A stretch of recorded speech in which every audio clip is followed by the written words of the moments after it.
अमरीकी सदर Donald Trump ने ऐलान किया है कि जो ममालिक ब्रिक्स की पॉलिसीज़ की हिमायत करेंगे उन पर 10% इजाफी टैक्स या टैरिफ लगाया जाएगा। ये ऐलान ब्राज़ील के ब्रिक्स इजलास के बाद सामने आया है। ब्रिक्स, जिसमें ब्राज़ील, रूस, भारत, चीन और जनूबी अफ्रीका शामिल हैं, ने अपनी करारदाद में बढ़ते हुए तजारती टैक्सेस पर तनकीद की और कहा कि ये आलमी तजारती तंजीम WTO के उसूलों के ख़िलाफ़ हैं और दुनिया की मईशत को नुकसान पहुंचा रहे हैं। ब्रिक्स ने ईरान पर हमलों की मुखालिफत की, लेकिन यूक्रेन में रूस की कार्रवाइयों पर कोई तनकीद नहीं की। ट्रंप ने इस सब पर कहा कि अगर ब्रिक्स ने अमरीकी डॉलर को नुकसान पहुंचाने की कोशिश की तो उन पर 100% टैक्स भी लगाया जा सकता है।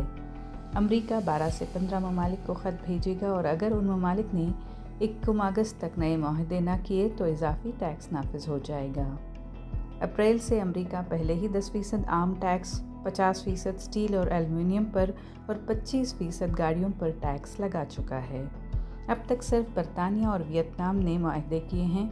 वियतनाम को ड्यूटी फ्री रसाई मिली है, जबकि अमरीकी मसनूआत पर अब 20% टैक्स होगा। कनाडा को ये ख़त नहीं भेजा जाएगा क्योंकि वहाँ बातचीत चल रही है और 21 जुलाई तक मुआहदे मुतवक्को हैं। ट्रंप ने यह भी ऐलान किया है कि जापान और जनूबी कोरिया से आने वाली मसनूआत पर 25% नया टैक्स 1 अगस्त से लगेगा।